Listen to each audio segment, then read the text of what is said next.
You are listening to KLRN Radio, where liberty and reason still reign.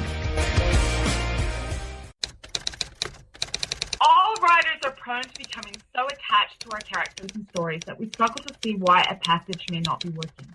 It takes another set of eyes to help us nurture our writing to full maturity. At Black Wolf Editorial Services, we strive to enable writers to develop and grow, shaping stories into masterpieces that can stand the test of time. Editing services are provided for all genres and all age categories. Services range from critiques of a short story through to line edits of a full-length novel and copy editing for those preparing for publication. We also offer assistance on generating a writer's bio for your websites, as well as help with those book blurbs and promotional material. We won't abandon you to the masses. We want to celebrate with you in your successes. Black Wolf Editorial Services, nurturing your writing into maturity. For a full list of services and prices, visit us at blackwolfeditorial.com. Individuals and businesses with tax problems, listen carefully. Do you feel like you're losing control over your finances? If you owe over $10,000 in back taxes or have unfiled tax returns, we can help you take back control. The IRS is the largest and most aggressive collection agency in the world, and they can seize your bank account, garnish your paycheck, close your business, and file criminal charges. Take control of your tax problems now by calling the experts at Tax Mediation Services and take advantage of the Fresh Start program and new laws that may allow us to negotiate a settlement for the lowest amount possible. Our team of tax attorneys and enrolled agents can stop collections and get you protected so you can take control of your financial future. Tax Mediation Services is accredited by the Better Business Bureau. Call now for a free case review and a price protection guaranteed quote. Call Tax Mediation Services now at 800-610-9050. That's 800-610-9050. 800-610-9050. KLRN Radio has advertising rates available. We have rates to fit almost any budget. Contact us at advertising@klrnradio.com.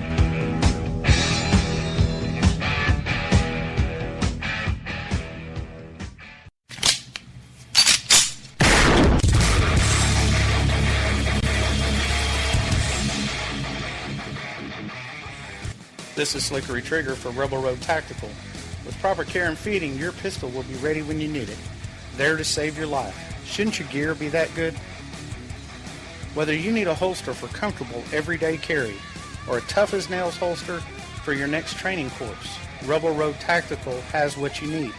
Check us out on the web at rebelroadtactical.com.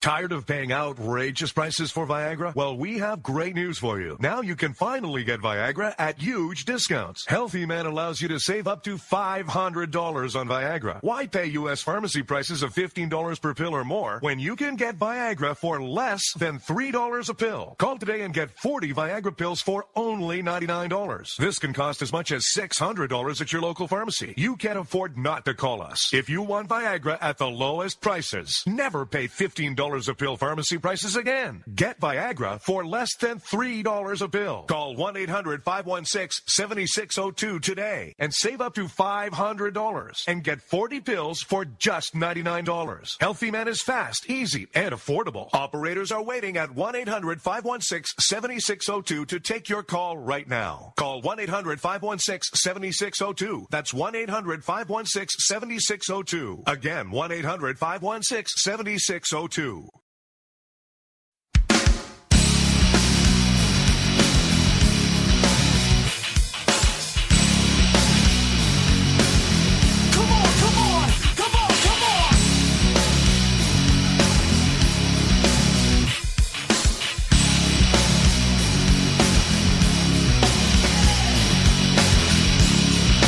Click, click, boom! I'm coming down on the stereo, put me on the radio. Click, click, boom!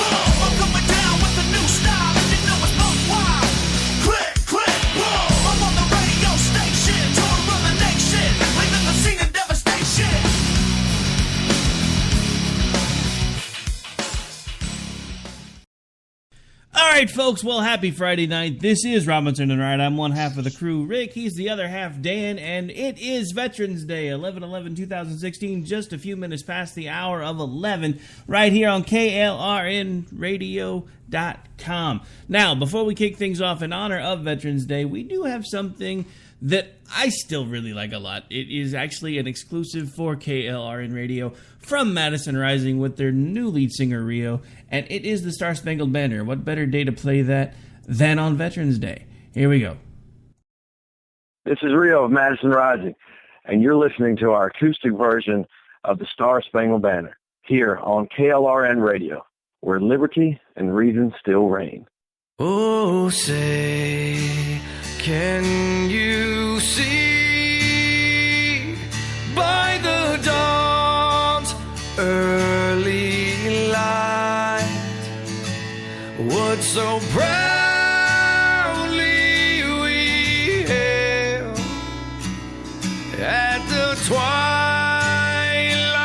last gleaming, whose broad stripes and bright stars through the perilous fight, o'er the ramparts we watched were so gallantly streaming, and the rockets right there, the bombs bursting in air, gave proof through the night that our flag was still there. Oh, say does that star spangled banner yet wave o'er the land of the free, and the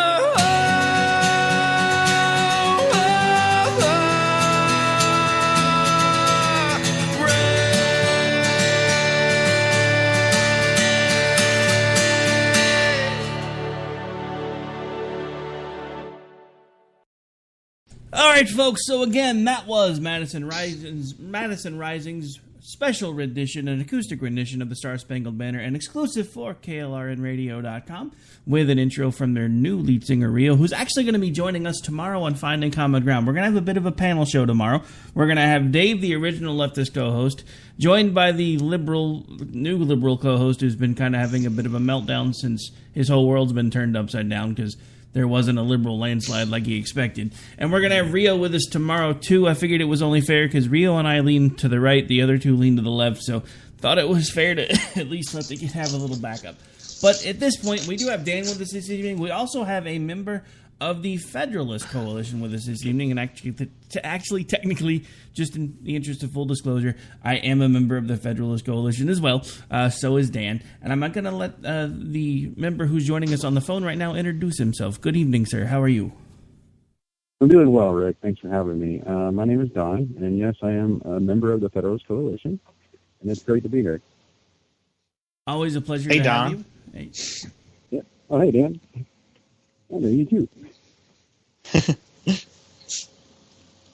All right, so why don't we kind of start from the beginning? Because at this point, you guys haven't really been on with us yet. Dan and I have been talking about it a little bit on Friday nights, kind of dropping hints and giving a little bit of a sneak preview. But you guys officially made the announcement 2 days ago. I believe it was the day after the election. We are officially now a 501c4. So why don't you give folks just a little bit of background about how this all came about, what the overall plans are, that kind of stuff. Well, sure. The Federalist Coalition came about as basically started as a Twitter group of a bunch of people who were really disgruntled with our government, essentially. The way that it's run, the way that it is completely run off course.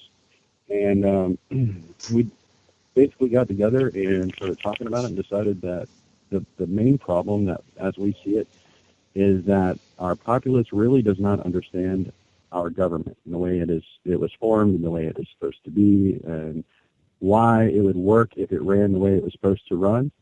So we basically got together and just decided that we were going to start this movement and start trying to educate everybody and help them understand the way it's supposed to work. And it's really obvious that people don't understand the way it's supposed to work when you look at all the protests and all the freaking out that's going on over the results of this election. You'll notice a lot of people are crying about, oh, it's one vote. Oh, my vote's supposed to count. Hillary got the popular vote. Why didn't she win? And that's just not how our government is supposed to work. Like, you could tell people seem to think that we are supposed to work from the top down. It's almost as if they expect us to be some kind of modern-day monarchy where the federal government is the king and the states are like barren states or something, and that we all serve the federal government. That is actually the exact opposite of how it's supposed to work. You'll notice we're called the United States of America, and we're called the United States for a reason. It's because we started out as a bunch of states, and the states were their own individual governments who came together and formed, guess what, a union. And that union served the purpose of national defense and settling disputes amongst the states and that sort of thing. So basically our government's supposed to work from the bottom up, and for some reason people have lost this idea, this concept that we are states first and then a federal government second. And it's basically our goal to remind everybody how it's supposed to work. And yep. Since that's exactly why I've stuck with it. You brought me into this early on. You and I followed each other, and just out of the blue, you DM'd me and asked me if you could add me to a group, and it's become a fantastic group. And I love the banter we've had over the months, because even when we disagree on something or one member disagrees on something, we all talk about it, which is how it should be. And we figure out what direction we need to go in. And I've loved it. It's been a great experience for me. Well, we've really enjoyed having you there. I've really enjoyed getting to know you more. But you're absolutely right. You know, the one thing that people seem to misunderstand about federalism is that it's not an ideology. I mean, it's just not. It's really the structure of our government, the way our government was put together. When you have this structure of, again, where it's, you know, the states and then the federal government, you have to have something that determines who has what power. And we call that the Constitution of the United States. That's like the meat and the muscle and the bones of our skeletal structure. And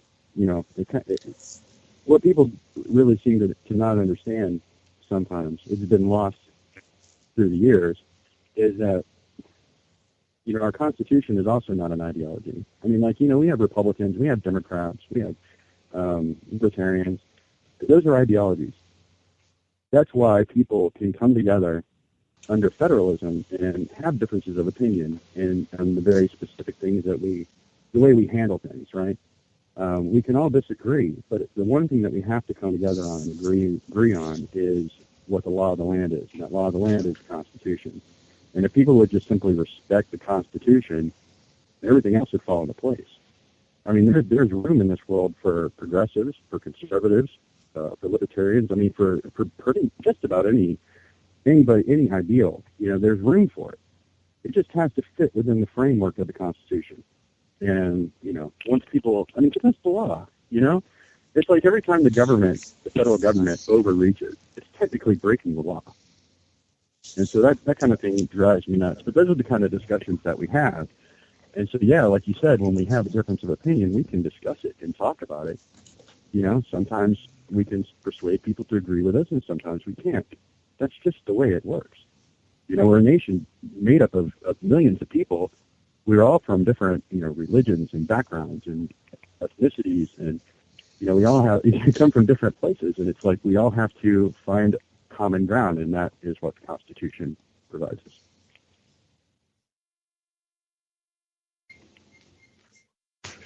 us. Yeah, you're exactly right. And that's what I've loved about this process that we've gone through is you know, we've built this platform and I really wasn't involved in building the platform, but the committee we put together to do it did a fantastic job, and the platform gets out there for the core group to vote on. and it's not, nothing's voted on 100%. Yes, but even if it's not voted on 100% yes, as it turns out, I mean, everybody accepts it.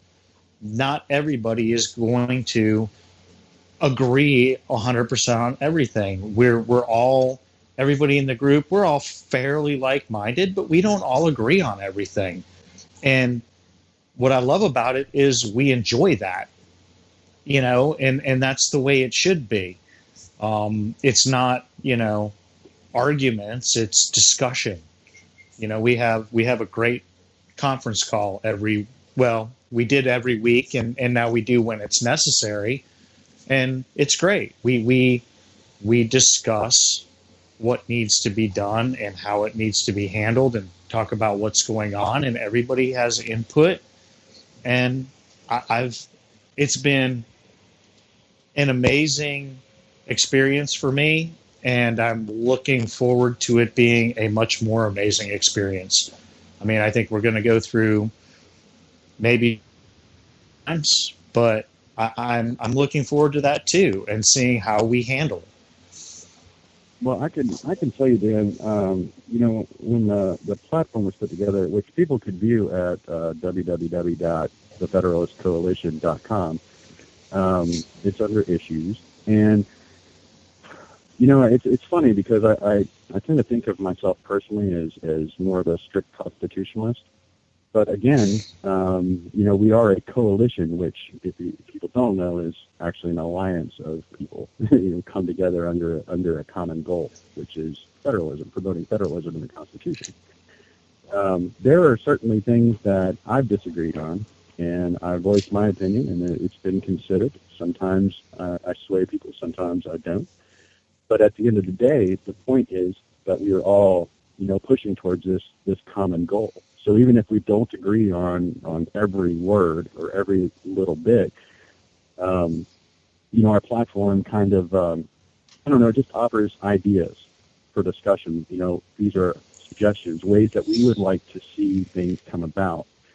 But they're not set in stone, just like you said. I mean, it's just, it's just a culmination of ideas from everyday Americans, dealing with all the common problems, all the problems we have in common. Exactly. One example I could give. Oh, go ahead. No, you go ahead, Don. Well, one example that I can give that I really love right now is talking about welfare. Okay. Like, again, when you look at our government and we're talking about how we have our state government is supposed to be who's looking out for us, and our federal government looks out for the states. Right now, we have a federal government that seems to feel like it needs to take care of everybody else who can't take care of themselves. That's a problem. There's a guy that I met on Twitter not long ago. His name is Brian Moore, and he came up with this perfect analogy. Okay, and he was talking about how, what kind of parent works better? The kind of parent who is always gone, always at work, never around, somebody that you might call when you need something, or the kind of parent who's attentive and is always around, somebody you can reach and talk to at any time, right? Probably the latter, the one that's like more there and actually understands what your direct needs are. And that's the way our government was set up. So, like here I am, I live in Georgia, all right? So I'm a Georgian. I belong, to the state government of Georgia. When I have a problem, I should be able to go to my state legislator, my city, my state, and shake their hand and talk to them and tell them, hey, man, this is what's going on with me. But, of course, if they're doing their job, they already kind of have a feel, of what their constituency needs and wants. And they should be able to handle most of those needs. When I'm calling somebody, trying to call somebody, try to call the White House, try to talk to Obama, or Trump in a few months, or you're not going to get to talk to them. You're never going to see them. I mean, it's like hard enough to even try to see your local state representative. So these people who have never met me, don't know anything about me, are supposed to be taking care of my needs? Yeah, I don't think so. And that's not the way our government was designed. So, welfare is actually not in the Constitution, by the way. And our, 10th Amendment clearly states that anything that's not in the Constitution falls under the purview of the states, not the federal government. Just because it's not there doesn't make it the federal government's responsibility. So what we'd like to do, is remind people of things like this. And, this is why our message can resonate to anybody of any political ideology. Because, I'd like to be able to walk into like downtown Atlanta and sit down with some people and explain this to them and help them understand it. And then we can go to our state representatives and help them, remind them of what their responsibilities actually are, instead of letting them just pass the buck to government or, whatever it is. I mean, the whole system is entirely corrupt and has been for years. It's time that we stop sending politicians off to Washington and expect them to solve all of our problems. They're not going to change anything. We're the ones who have to change. And this is how we do it. Well, yeah, and this is what happens with the federal government.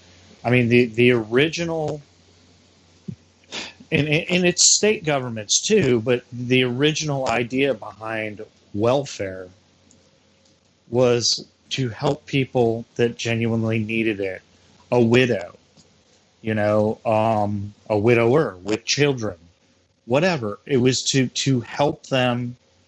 And we all agree that there has to be a certain, I don't even like to say the word program, but it should be handled at the local and state level. And what a federal welfare system has done is, and state welfare systems have done, is it's created generational welfare where people realize I don't have to work. All I have to do is have a couple kids. And then I can just stay home and get paid and get fed. And then when something comes up where now it's all so in place, someone comes up and says, well, we need to cut back on welfare. They say, that's not fair. Now you're going to leave us with nothing. It's the whole welfare system needs to end. Social Security started off as a great idea, but government can't run a money-making thing. It never works. Social Security is a disaster. Big government needs to end. It just absolutely needs to end. I've been saying it for years. I left the GOP 13 years ago, and that's all I've been saying is big government needs to end. And everybody just says, "Oh, well, just vote Republican." Well, no, that doesn't end big government. No, it really doesn't. I mean, you have to, if you consider the fact that there have been two political parties who have ruled this country, and I use that word very literally, they have ruled this country for 160 plus years. 160 plus years, we've had one of two parties controlling this government. I don't think it's any mystery or secret why that is, And, you kind of nailed it here with the welfare thing. This is the whole idea, is they want people dependent on government. And I know that a lot of us hear that often, but it couldn't be more true. This is why, look, when I was in school, right, I'm 43, when I was in school, we had a class called civics. I know that most millennials have probably never heard of the civics class. It's different from social studies in the fact that it focuses specifically on government, the role of government, how our government came to be, why we need it the way it's supposed to be. And, our government, as it takes over our educational system, has decided that our kids don't need to understand government anymore. And so we get some little glossed over version in our social studies classes, but we don't get the intense study that we used to get. The reason for that, of course, is because if you don't know what you don't know, you don't know it. So if you don't know that the way the states are supposed to work and the federal government is supposed to work for the states and not the other way around, then you're not going to complain when that doesn't happen. And that is all about the control. And this is where you get into, well, the Republicans aren't going to save anything. The Democrats aren't going to save anything because, again, they've been doing all this for over 160 years.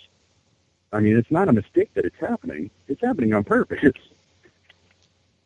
No, you're absolutely right. And there's a case in point here where the one party that maybe had a chance to really move things forward is the Libertarian Party. For the first election since they've been in existence, they were on the ballot in all 50 states. They had their choice between a constitutional conservative who's pro-life and absolutely 100% pro-Constitution. He's even said, there's amendments in the Constitution I don't like, but you know what? It's rule of law, and I support it because it's rule of law. And instead, they went with Moonbeam Jr. because they were afraid that a constitutional conservative wouldn't get any heat, where at the same time, as I was watching him, as candidates were dropping out of the Republican race, their people were paying attention to Austin Peterson. Yep. He may have, I'm not going to say he would have won the election, but there's a good chance he would have been on those debate stages, and there's a good chance he would have pulled 15 or 20%, which to me is a win. It's showing, yes, a third party can come in and pull something. And I think the Libertarian Party just completely dropped the ball. Yeah. Well, it's also not something that the Democrats or the Republicans ever want. They don't ever want us paying attention to anyone other than them. I mean, that's why everybody's lumped into this third party category. We got Republicans and Democrats, and then, the other guys in the third party over there. Don't pay any attention to them, because they're insignificant. Just focus on us. I'm not a part of the Libertarian Party or the process of voting, how they voted for their guy, but you're saying they wanted to play it safe. I can kind of agree with that to an extent, but it seems to me like if you're playing it safe, you're not ever going to get anywhere. I don't know any successful business people who have become successful by playing it safe. Nobody. You got to take the risk if you want the reward. At this point, I mean, I follow Austin Peterson on social media, and he follows me. And I mean, at this point, listening to him, he will still identify as a libertarian, but he's kind of like us. He's kind of disowned it. He knows he should have been the candidate or the nominee. He knows it. He won every debate. I watched all their debates. He by far won every debate. And they pick at convention. It's not voted on like the other parties. They pick. And he just... I mean, it really looked like got they shunned. just threw it, didn't it? It looked like they just threw the match. I mean, it's really how it seems to me. Like, they really weren't...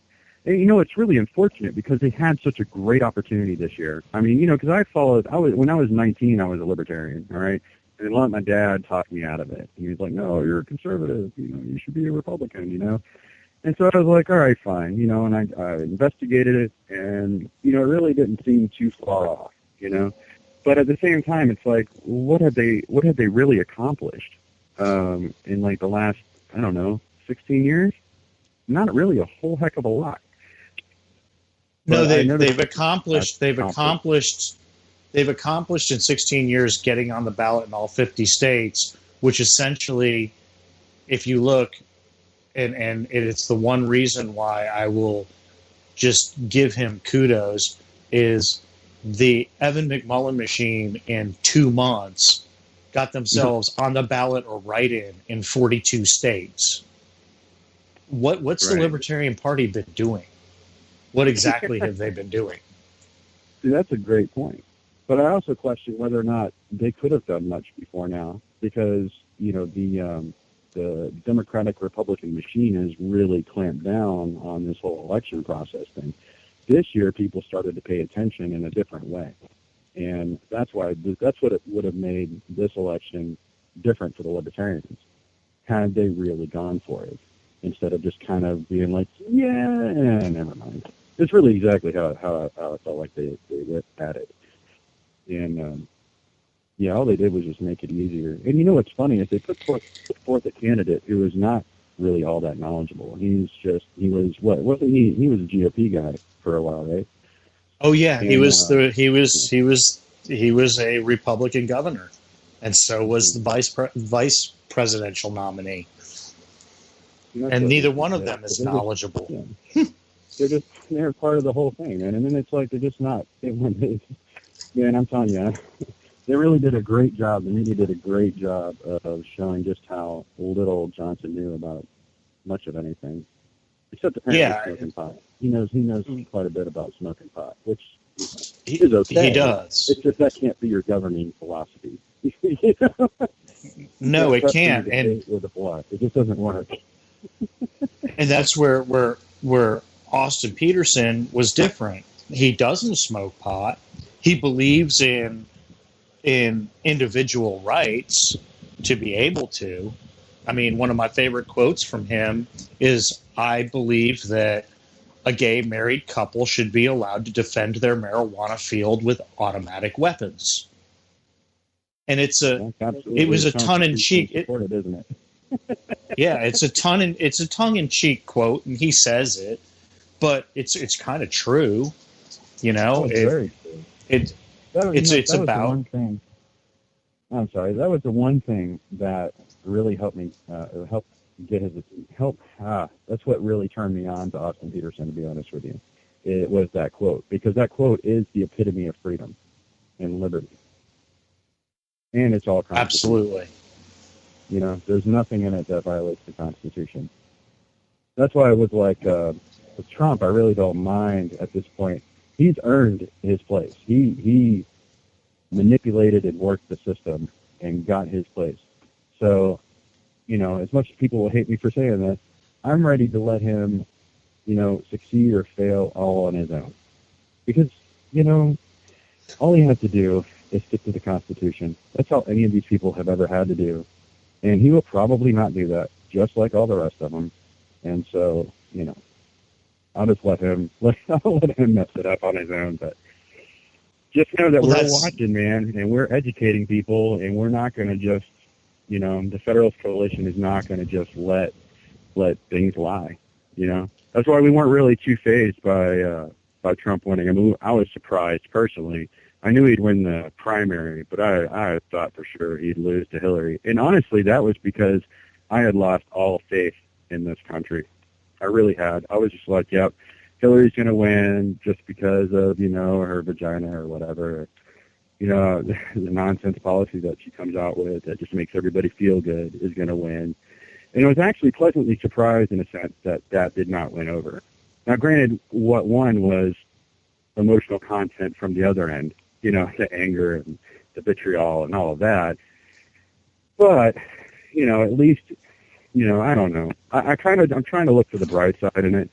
And I know that, you know, we at least don't have like a career criminal who's going to be president. There's that. I guess. That is absolutely correct. And, you know, I woke up the next morning and, you know, Rick and I were on the air until 12:30, 1 o'clock covering the election and didn't get to the point where we definitely had a winner. And I woke up the next morning, you know, to a text from my daughter, basically, she'll get over it, but disowning me because I wouldn't vote for Hillary and now Trump's the president. And, you know, that's been the whole thing with this election is if you're not voting for Hillary, you're voting for Trump. If you're not voting for Trump, you're voting for Hillary, which right there in a nutshell tells you what is with the system. It absolutely tells you what the problem is.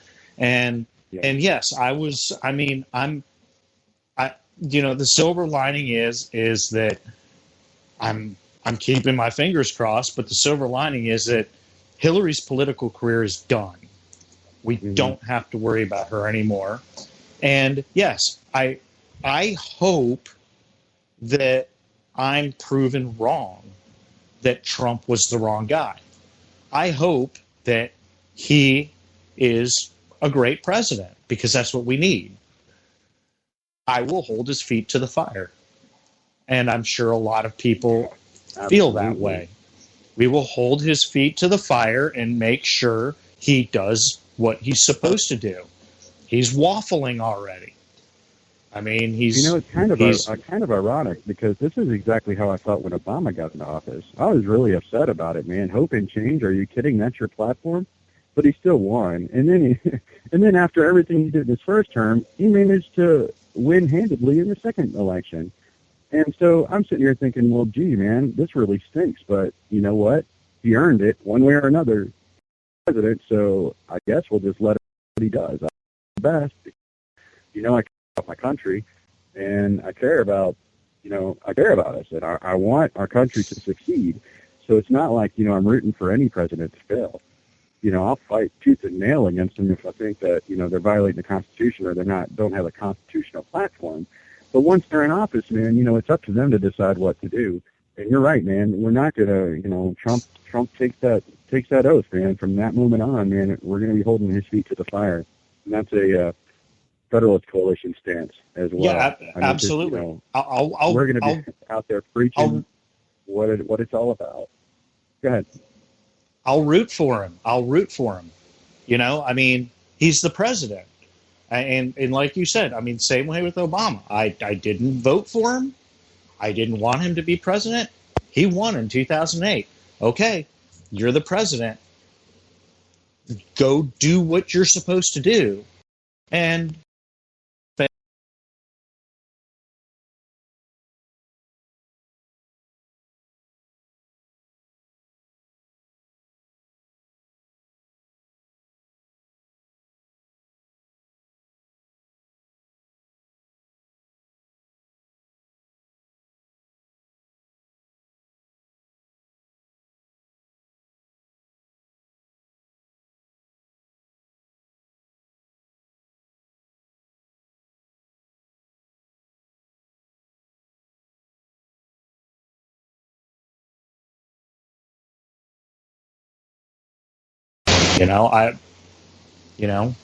we'll see what Trump does. I don't expect a president, even a president that I support, to not listen to the other side at all.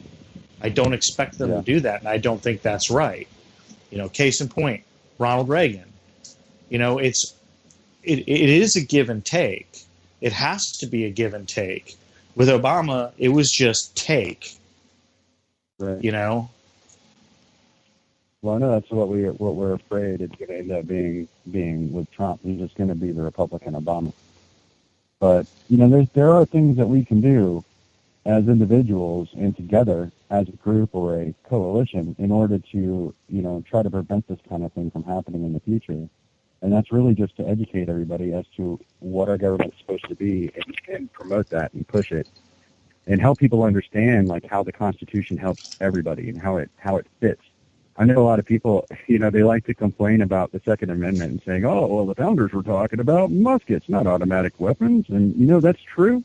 But at the same time, these guys, they were literally visionaries. They knew how this thing was supposed to run in order to run effectively and to keep your government, the government that's affected, close to you, and then let the umbrella government just kind of keep the rain away.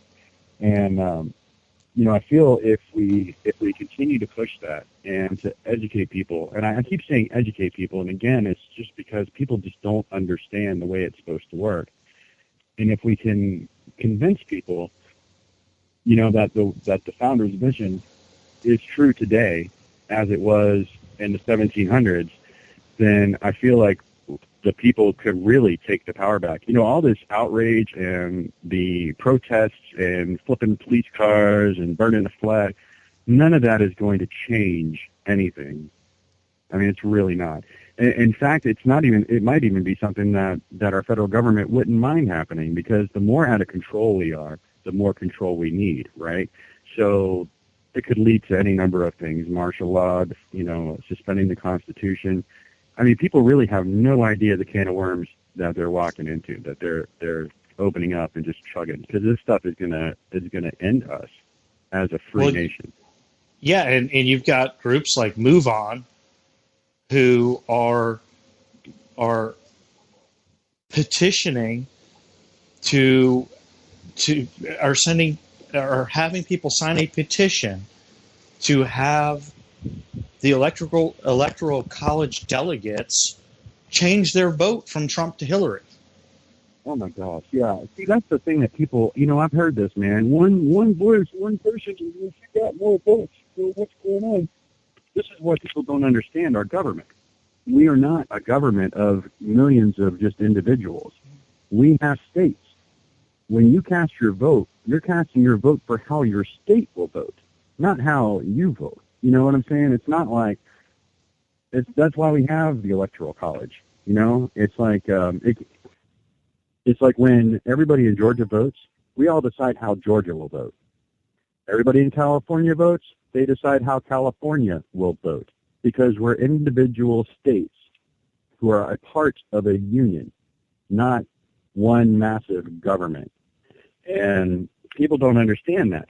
And the reason why we have an electoral college the way it is, I mean, it could be to where each state had one vote and we could have 26 states decide the president, and that would be it. But it's based on our population. I forget the exact numbers right now, but I do know Georgia, I think, is worth like 9, and where you can have Texas that's worth like 30-something, and Florida I know is 29. But it's based on the population density. So if you have more people living in one area, then that state just happens to count for a few extra votes than a state that has less people in it. So it does account for population. It does account for the number of people that live there. It's just that, this isn't a pure democracy. And it's not a pure democracy for a reason. It's like, because then people could just, it's like people could just really control the world easily just by pissing everybody off. And that's just not the way it's supposed to be. It's supposed to be a fair election. It's supposed to consider all of the states and the people in those states' opinions. That's why we had the Electoral College. And they do want to throw that out. And that's horrible. I mean, we've seen a video recently surfacing, I forget exactly where it was, but I think it was in Chicago, of a Trump supporter who was pulled out of his car and beaten. That is an example of democracy at work. Those are a group of people who decided, I don't like what that guy said, so we're going to shut him up. And they pulled him out of his car and they beat him. Now, it's an extreme example because it does violate the Constitution, what they did. But at the same time, guess what? If enough people decided, hey, I don't like the Constitution, they could just roll things out, vote to take care of them. Understand this, minorities and women, if we had a pure democracy, we never would have had a civil rights movement. We never would have had women's suffrage, right? Because at the time, the majority of people whose voices mattered were just white guys. I mean, that's just the truth of it. So if we had a pure democracy, we never would have had any of that. No, we would have been South Africa during apartheid. Exactly. That would be horrible. I'm actually glad, we don't live in a democracy. And it would be nice if other people could realize, how it works. I get that argument all the time. That this is not my vote. Well, I'm a progressive and I live in a red state, so my vote doesn't count. This is not democracy. And I tell them, we're not a democracy. We're a republic. If you don't like the way your state is voting, move to a blue state, and then you can feel like your vote counts. Your vote does count. Your vote does count. Your vote does count. Yeah. And your vote was taken, and it was tallied, and in your state, your vote lost out because there were more votes in the other direction. That's the way it works. Enough people did not agree with you. That's all exactly. Enough people did not agree with you. So go out and convince other people. You're not going to do it with protesting and violence and anger. I can tell you right now, I was in the LA riot. I had a bullet hole in the trunk of my car from turning around in LA riots. I can tell you right now, if I had a mob of people surrounding my truck, my foot would go on the gas. And that's just all there is to it, because my life is important to me. And I don't know anybody who sits there and sees all these people in front of them, and they're like busy trying to go about their day, and they've got people disrupting them. I don't know anybody who will sit there and go, oh, wow, these people must really care. I wonder what their plight is. Oh, that's awful. No, because we're also self-centered. We don't care about that. But we just want to get through our day. This kind of disruption doesn't solve anything. I just went through it here in Charlotte. I mean, and looking at the video of people on 277, which is the inner beltway around Charlotte, stopping, and people are jumping on their cars and everything. No. I mean, it seems to be an unpopular thing, but I'm in fear for my point. I'm going to keep going. You're blocking an interstate highway. You're standing on an interstate highway and you're jumping on my car. It's illegal for you to be on that interstate highway. And, I watched this and people were, nobody got hurt. Nobody got pulled out of their cars, but people had their cars damaged because they just pulled up and stopped. Keep going. They're going to move. They're not stupid. Speed limit's 65. Just keep going. They'll move. When those headlights are coming at them really fast, they're going to get out of the way. That's exactly right. All right, guys. Here's another thing, because I know a lot of people get really upset. Hello. No, it's all right. Sorry, I've been tracking down a technical issue, and you guys were having such an interesting conversation. I couldn't really find a point to break in, but we are about 16 minutes past commercial break, so we got to take a really quick break. When we come back, we'll keep the discussion going about election aftermath, craziness, and the Federalist Coalition right here on Robinson and Wright.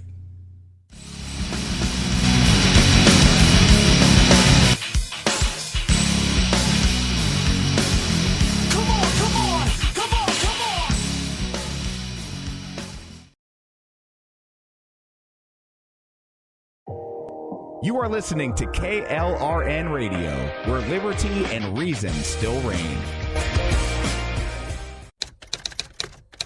All writers are prone to becoming so attached to our characters and stories that we struggle to see why a passage may not be working.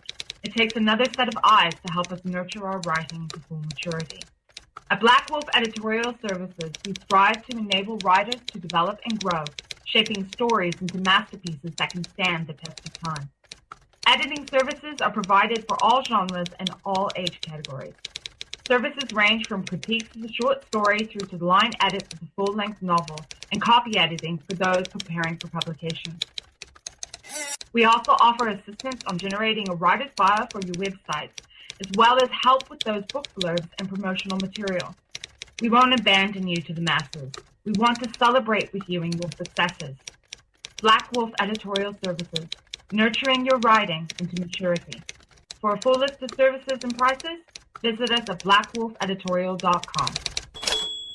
Individuals and businesses with tax problems, listen carefully. Do you feel like you're losing control over your finances? If you owe over $10,000 in back taxes or have unfiled tax returns, we can help you take back control. The IRS is the largest and most aggressive collection agency in the world, and they can seize your bank account, garnish your paycheck, close your business, and file criminal charges. Take control of your tax problems now by calling the experts at Tax Mediation Services and take advantage of the Fresh Start program and new laws that may allow us to negotiate a settlement for the lowest amount possible. Our team of tax attorneys and enrolled agents can stop collections and get you protected so you can take control of your financial future. Tax Mediation Services is accredited by the Better Business Bureau. Call now for a free case review and a price protection guaranteed quote. Call Tax Mediation Services now at 800-610-9050. That's 800-610-9050. 800-610-9050. KLRN Radio has advertising rates available. We have rates to fit almost any budget. Contact us at advertising@klrnradio.com.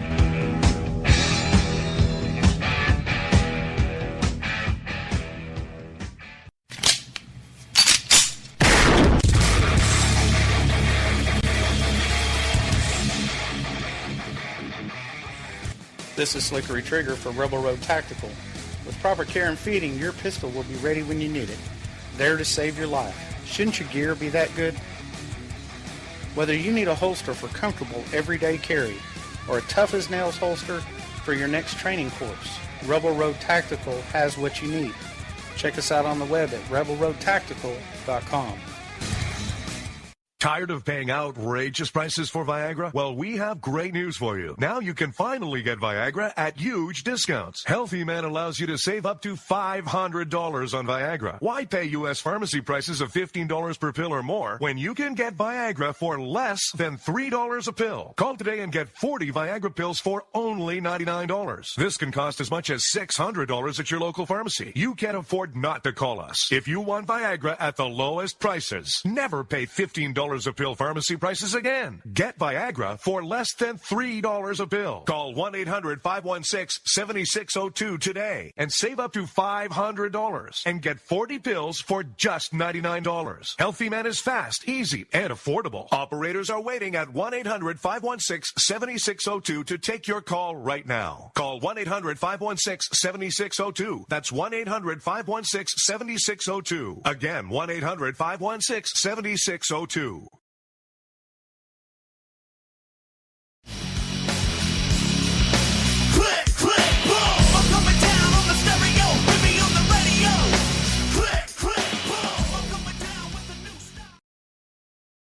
All right, folks, and we are back. We are live right here on Robinson and Wright. I know I've been the co-host who has been absent, but I've been tracking down technical issues and making sure things kept running. So I just want to turn everything back over to Dan and our guest who have been doing a great job.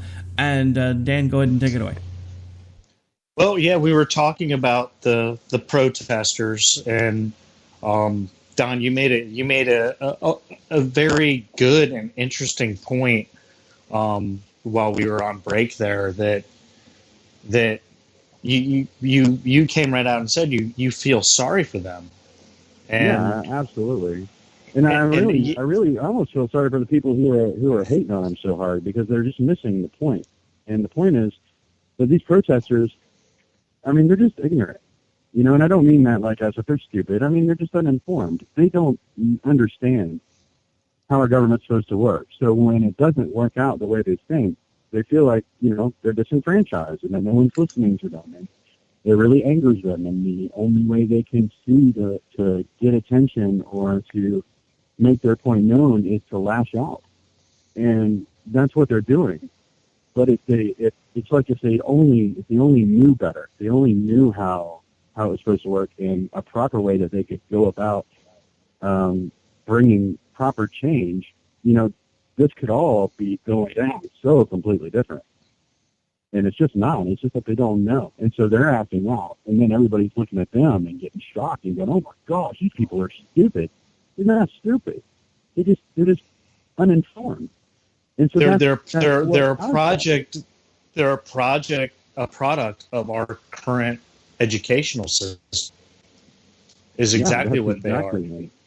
And they've spent, like I said in break, they've spent, 8 years is a long time. If you have a 20-year-old out there protesting, they were 12 when Obama began. So through their formative years, through middle school and high school and on into college, they've been under this Obama thing, and they were expecting it to continue with Hillary, and it didn't happen. And now they're heartbroken. They're completely heartbroken, but they're heartbroken because all that time through high school, they didn't take civics classes. They didn't take real government classes. They don't understand how things work and why things work. The Democrats, for years, when they've had control in Congress, they spent years redistricting the Electoral College in their favor. Well, what they did this time around is a couple things. They ticked a lot of people off in general, and I'm telling you, Bernie Sanders had a huge following, and they burned him. And I do believe that there are an awful lot of Bernie Sanders voted for Donald Trump. So that redistricting, screwed them big time. Yeah, it was either that or they just didn't vote at all. Exactly. Because that's another thing. You know, a lot of people have actually admitted to not voting at all, and then they're out there protesting now. And it's like, well, you had your chance to make your difference at the voting booth, and you opted not to do that. So now, you know, you kind of got to just deal with the consequences of it. And the consequences, as we pointed out, may not be as bad as people anticipate. We have to wait and find out. But that's why the Federalist Coalition is going to be, you know, that's how we fight back. We educate. We gotta get our voices out there. We have to be louder than the social justice warriors and, you know, the groups like Move On who are out there, you know, padding their pockets. I mean, that's the thing about our movement here is that we're just everyday Americans who are just sick of our federal government trying to control our lives and take all the power from the states. And some of the states are willingly giving up this power. And the individual needs to realize that it is up to them to hold their state legislators and governors and even their city mayors accountable for you know, what their responsibilities are supposed to be. And you do that in the ballot box as well. But in order to do that, we have to get out there and we have to get the word out. We have to help people understand the way everything is supposed to work. And you can help us do that by visiting thefederalistcoalition.com. You can also check out our Twitter, which is @RealFedco. We also have a Facebook page, which you can also find, I believe it's facebook.com/RealFedco. And get involved. You know, help us out. Help us to help you. I mean, we're not the only group out there trying to do this, but we are not stopping for anything. So no, and it's not just help us to help you, help us to help others. You know, to let others know where we are. People need to understand how this works. You know, it's all of the drama going on in the country right now is because of people that don't understand how it works. You know, they think that everything is just supposed to fall their way, and if it doesn't fall their way, I mean, we could go into this for hours. I mean, a generation of here's your participation trophy. You know, you know, a generation that doesn't understand the word no. You know, it's a bad situation, and it needs to change. It really needs to change. This is literally what people don't understand. All right, there is an us versus them. The problem is that people are assuming that the us versus them is ideology. It's citizens against citizens. That is not the case whatsoever. We are the employers. Our governments, the state government and then the federal government, work for us. It's us, the citizens, against the government, in a sense. Not talking about, you know, anything crazy. I'm just saying we have to remind our elected officials why they are elected officials in the first place. I mean, I've heard recently that Chelsea Clinton is like being groomed for a Senate seat. Are you absolutely kidding me? Like, she's never done anything in government in her life except for be the product of Bill and Hillary Clinton. So, you know, it just goes to show, like, they have this dynasty kind of mentality where, you know, that's why I'm glad Jeb Bush didn't get the nomination, to be honest with you, because that would just be furthering this Bush dynasty. You know, these aren't birthright positions. These are elected positions, and you have to earn it, as far as I'm concerned. And people, you know, I remember when I was talking about Trump, you know, on Twitter or whatever, people were talking about, well, you know, who are you? You know, why is your vote so important that Donald Trump should have to earn it? And I'm like, well, it's not about me. It's about all of us. You know, when we just give our vote away like it means nothing, then guess what? It means nothing. And that's not how I feel about it. I mean, I don't want to be wined and dined, but I want to have a candidate or, a representative explain to me how they're going to solve these problems in my life, but to do so constitutionally so that it's not even like infringing on other people, right? I don't want anybody to take care of me, first of all. And when they do the job they're supposed to do, I'm going to be able to take care of myself. And so is my neighbor, and so are the people down the street. All of us can take care of ourselves if the government just gets out of the way. But that's not what it wants. The government wants control. And we just give it up. We just give it up willingly, and it's disgusting. And it's time for the citizenry to realize that they are the ones with the power, not the government. We have the power, and it's time that we use it. Well, that's it. And I've been told time and time again over the last especially couple months, you're stupid, you're throwing your vote away if you don't vote for A or B. Well, no, or I get told, oh, you're not going to vote, that's dumb. No, I'm going to vote. I'm not necessarily going to vote for A or B, but I'm going to do what's more important, and I'm going to vote the down ballot. And the down ballot just doesn't include senators and congressmen. It includes state senators, my governor, my everybody all the way down to the sanitation director in my city. All of it. It's all important. People just think president. That's all they think. Everything down ballot is more important than president to me. It's way more important. That's exactly right.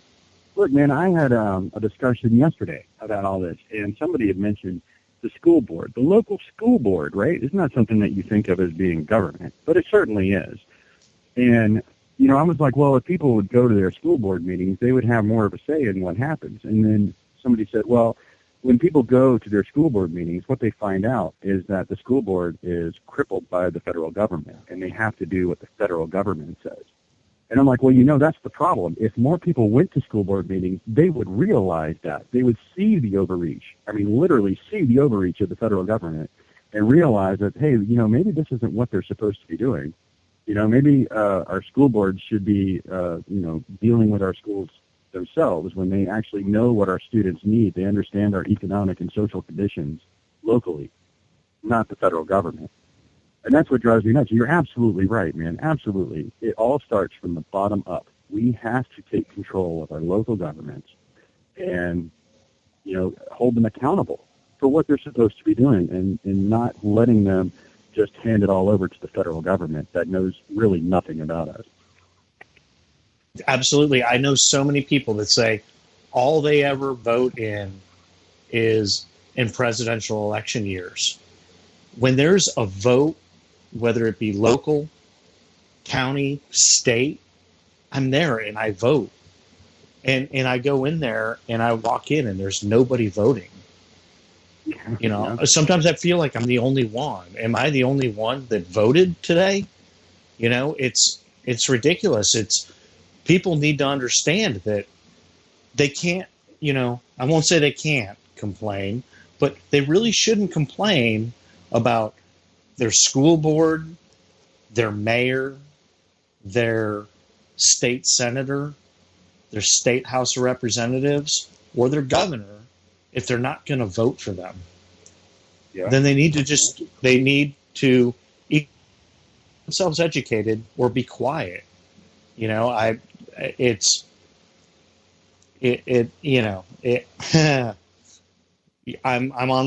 always on the same track with you because I really think that's the most important thing. It's so important, and everybody just takes it for granted and then complains about it. Yeah, so I don't think people realize just how monstrous government actually is. I mean, it is literally in every facet of our lives. And, I say that we are the ones with the power, but, that's kind of true and it's kind of not true. Because individually, me by myself, I don't really have that much power. My power comes into play when I have people with me, like you. We agree. That's 2 people. Rick agrees. That's 3 people. The people in the Federalist Coalition agree. We get people in different states to agree. The next thing you know, we all agree. We can all make change, because if the government doesn't listen to us, the federal government doesn't back off and go back to what it's good at, which is basically national defense and printing money. That's about what the government's good for. Leave the state governments alone. We can convince these people to do things the way they're supposed to do it. And if they don't, then we can force them out in the ballot box and put in people who do. Again, it has nothing to do with ideology. The ideology, all it is really it takes the Constitution and it goes, okay, well, we can honor the Constitution this way or we can honor the Constitution that way. That's what ideology is. It's not, if anything goes against the Constitution, then it's not viable in our country. It's not viable under our Constitution, because that's the law of the land. So you start with that, and then you can kind of feel like, well, maybe we should do it a little this way or do it a little that way, and that's fine. That's ideology. This isn't what we're talking about. We're talking about the states taking back the power from the federal government, the stuff the states are supposed to focus on, which is pretty much just about everything, and governing us directly as opposed to remotely through the federal government. And I think if we get that message out there, it will resonate, because people will realize, they realize the power that they have together. Then, Democrats, Republicans, we can all get along. And, we might disagree on how we want to go about doing things, but the important thing is if it's all constitutional, then it's all going to work. There's a possibility for everything to work as long as it falls in line with the Constitution. Is the Constitution a perfect document? Probably not. It was written a really long time ago. However, the basic principles are there. Like our government is, like here's an example, the money, right? Our state, it actually recognizes that the state governments are separate from the federal government, because what is it? Article 1, Section 8. One of the clauses in there talks about how the states are not allowed to print their own money, but the federal government is allowed to print money. That means the federal government can print money for the whole country to use, and states can't. Those are specific rules given to the state and the federal. It creates the separation between the two, and it lets us know, like our state government, like Georgia, is not going to go out and just start printing its own money. It can't. It's illegal, right? People need to understand these things. They need to know what the limitations of our government is, and then hold our politicians accountable. And that's what we're asking right now, at least in regards to like Donald Trump goes. But I don't know, man. It's a long fight. We got a long road ahead of us. But I'm convinced if we can keep the fires going, we'll get there. We just got to educate people. We got to let them know. That's all it is, man. People feel powerless, right? That's all it is. They just feel powerless. Let's help them find that power again. Absolutely. That's the key right there. The power of individuality is the power of understanding. When you understand how things work, you may not all always agree, but putting it all together and understanding how the system works makes things much better. I mean, we didn't have, we had stuff in the 60s, but I mean, right now it's bad. It's muted, but I've got Fox News on right now. And they're showing, 5, 6 different cities where protests are going on. Police are involved. These people don't understand how it works. They need to understand, and we need to get it out there. And you, people like you and me and Rick and others, I've got plenty of people that are totally on board with what we're doing, and I'm hoping it keeps rolling, because it has to get out there the understanding of what this country was built on has to be out there. And on that note, I know Rick is probably sitting there going, we're running way over. I wasn't that worried about it because, like I said, you guys have been doing pretty good, and I know we've got a show that's supposed to have started about 12 minutes ago, but it's a drop anyway, so meh. It's Friday night. We were having fun. I do want to do one thing, though, because I know that he had mentioned he wanted to make sure he gave out the website and the Twitter information again, and I couldn't hear whether he'd done that yet or not. I did, but I would be more than happy to do it again. Do it again. You can find us at thefederalistcoalition.com. It's all spelled exactly the way it's supposed to. You can find our Twitter at RealFedCo, and our Facebook is facebook.com/RealFedCo. And if you can't find any of that, I'm at The Weston on Twitter, and I will be more than happy to help you find it. And definitely check out Don's Twitter account, because Don, I love what Don has to say. So, as a parting shot, just as we start to roll the outtake here, Orange is the New Black actress Leia De La Rey says she wants to take out Trump supporters with baseball bats. So I'm guessing this means love doesn't trump hate after all. Well, it's a good thing that they have the baseball bats and we have all the guns. You know, that's the thing. I've been watching all these people with like their uprisings and we're going to take you out and we're going to do this. Do they not realize we're the ones that have all the guns and we know how to use them? I was actually wondering what Katy Perry, when she was calling for revolution, wanted to do. I mean, hashtag us the best. I mean, I honestly, that must be the reason why they hate the Second Amendment so much, because they want to take our guns so that they can come and beat us with baseball bats.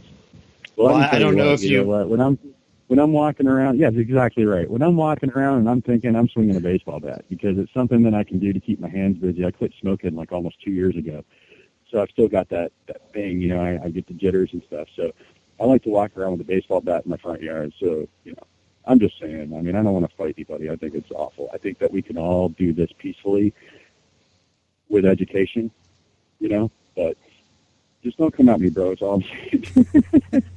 Well, that Katy Perry tweet that went out the other day, and I don't know if you all saw it. I quoted her, and I said, I was busy loading 556 magazines. Oh, what were you saying? I missed that one. That's awesome. That's a great response. All right, folks. Well, this has been Robinson. Oh, go ahead. I was going to say, we really got to wrap up, guys. All right, so this has been Robinson and Wright. We have been hanging out and talking the Federalist Coalition. And coming up next right here on KLRNradio.com, we do have the Rhino Report in its entirety, even though we're a few minutes late. Want to thank our very special guest and one of the founding members of the Federalist Coalition for joining us this evening. You are welcome back anytime, sir, and hopefully next time I can actually chime in a little more, but I was tracking down technical difficulties, so I'm glad you guys were able to keep the conversation going on your own. We're out, folks. Have a great night. Take care. God bless.